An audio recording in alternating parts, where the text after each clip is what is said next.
যে বাজেটে এই যে নিত্যপণ্যের বাজারে কি স্বস্তি দিতে পারে বা আদৌ কোনো ভূমিকা আছে কিনা স্টেক হোল্ডার হিসেবে আপনারাও নিশ্চয়ই যারা বাজেট প্রণয়নের বিষয়ে সরকারের বিভিন্ন মহলের সাথে বসেছেন, আপনাদের দাবি দাওয়াগুলো তুলে ধরেছেন, সার্বিকভাবে সেই বিষয়গুলো একটু বলবেন।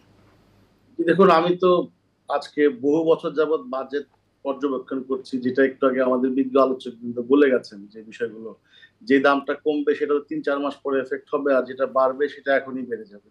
এই সংস্কৃতি তো আজকে থেকে না, সেটা এই ৩০ বছর যাবতই দেখে আসছি।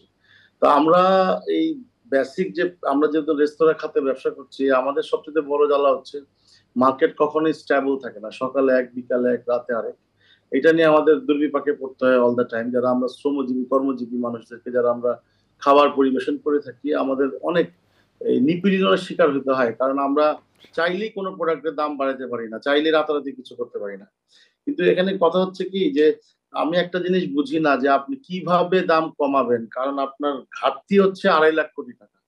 আপনি ছাপায়া চলতেছেন, আপনি ব্যাংকগুলাকে কোনো ব্যবস্থা আর দৃশ্যমান দেখতে পাচ্ছি না। একটা ব্যাংক মার্জারের কথা হলো, ব্যাংকে টাকা চাইলে টাকা দিতে পারে না, লোন তো পরের বিষয়ে, জমা টাকাও পাচ্ছি না। এখন এইখানে দেখেন, একটা দুঃখের বিষয় বলতে হয়, তিনজন অর্থমন্ত্রী দেখলাম আমরা। আব্দুল মাল আব্দুল মুহিত সাহেব মারা গেছেন, ভালো থাকুক, আল্লাহ তাকে বেহেশত নসিব করুক। উনি প্রথম দিকে খুব সুন্দর চালাইলেন এবং শেষের দিকে এসে উনি অসুস্থ হয়ে গেলেন। পরে আমাদের যে কামাল সাহেব, মানে আমাদের যে লোটাস কামাল সাহেব যে নিয়ে আসছিলেন, তিনি অসুস্থ ছিলেন। উনি ওই অর্থ মন্ত্রণালয়ের সময় ভাবে দেন নাই বললেই চলে। তা এই আপদকালীন যে কোভিড কালীন যে সময়গুলো গেল, সেখানে তার দৃশ্যমান আমরা দেখি নাই কোনো ভূমিকা। গতানুগতিক ভাবে, আমলাতান্ত্রিক ভাবে যেভাবে বাজেট করা হয় তাদের মন মতো করে, সেই বাজেটই সরকার পাশ করে গেছেন।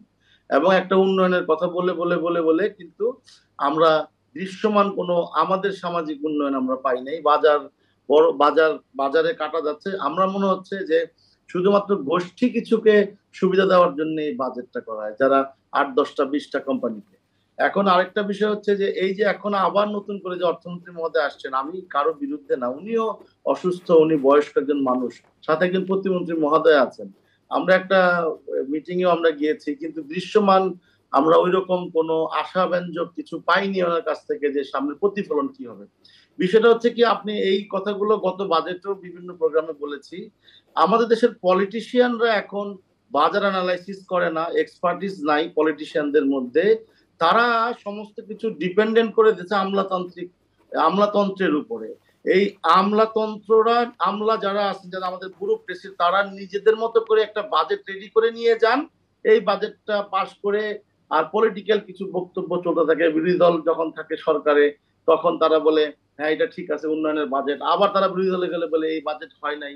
এই যে 2.5 লাখ কোটি টাকার ঘাটতি, এটার কিভাবে আপনি করবেন? আপনি ব্যাংক খালি করবেন? আপনি যারা দুর্নীতিবাজ দৃশ্যমান, একটা ব্যবস্থা নিছেন এখন পর্যন্ত? এই যে আপনার পুলিশের বেনজির মহোদয় চলে গেলেন দেশ থেকে, এক একজন এক এক পলিটিক্যাল কথা বলে, আমাদের লজ্জা হওয়া উচিত যে উনি কিভাবে গেল দেশ থেকে। উনি আসুক না আসুক পরের বিষয়, এত বড় এলিগেশন, এত বড় দুর্নীতি করলো, উনি চলে গেল। এইভাবে কত কত দুর্নীতিবাজ আছে, কেন তাদের বিরুদ্ধে ব্যবস্থা নেওয়া হচ্ছে না? বিষয়টা হচ্ছে আমরা সাধারণ মানুষ কেন আর কত ভুগবো? স্বাধীনতার 53 বছর বয়সে বাজার কেন ঠিক হলো না? বাজার কেন 20 জনের হাতে বন্দী হলো? প্রত্যেকটা বাজার কেন 20 জনের হাতে বন্দী হলো? কেন এটা ডিসেন্ট্রালাইজ করা গেল না?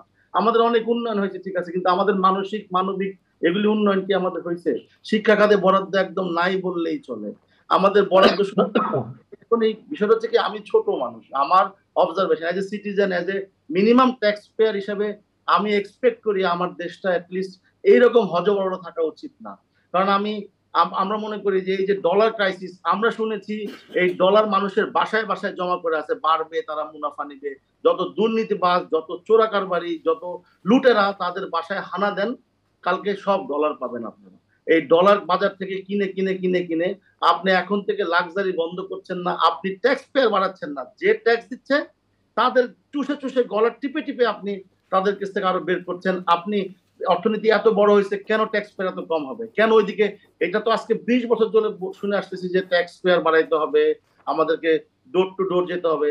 আপনি জানেন না কার কত এক্সপেন্সেস আছে, কে কত টাকা মাসে খরচ করে? আপনি শহরে দেখেন না ট্যাক্স কোথায়? ট্যাক্স পেয়ার কেন থাকবে না? কেন আমার ওই রেমিটেন্সে যে টাকা আসে সেটা কেন হুন্ডির মাধ্যমে আসে? আপনি এখন পর্যন্ত দেখাতে পারবেন যে 10টা হুন্ডি ব্যবসায়ীদেরকে ধরে আপনি উপযুক্ত শাস্তি প্রদান করতে পারছেন? আপনি দেখাইতে পারবেন যে ব্যাংক লুটেরা যারা লুট করছে তাদেরকে উপযুক্ত শাস্তি দিতে পারছে? এগুলিতে বলে লাভ নেই। এই বাজেট হচ্ছে গতানুগতিক বাজেট। আমি জানি না দেশ কোন দিকে যাচ্ছে। এখন আরেকটা ব্যাপার একটু বলে লাস্ট শেষ করতে চাই। জি। আমাদের পলিটিশিয়ানরা দেখেন, আমরা অনেক আশাবাদী মাননীয় প্রধানমন্ত্রী এককভাবে কি করবেন, ওনার একটা টিম দরকার, যেই টিমে আমরা লোক দেখতে পাচ্ছি না, আমি নিজে দেখতে পাচ্ছি না। কারণ আমরা যদি সরকারের সমালোচনা করি, শেষ করে দিই, সরকারের সমালোচনা করতে গেলে মনে করে শত্রু সরকার বিরোধী কথা বলতেছে, আমাদের সমালোচনা করলে বলে এ তো দেশের ষড়যন্ত্র করতেছে। সমালোচনা করলে কেন ওনারা নিতে পারে না, কেন ওইখান থেকে ওনারা এই সমালোচনাটা গ্রহণ করে পজিটিভলি কেন চেঞ্জিং এ আসছে না, সাধারণ মানুষের কথা কেন তারা শুনতে পায় না, এটা হচ্ছে আমাদের বড় প্রশ্ন। অসংখ্য ধন্যবাদ।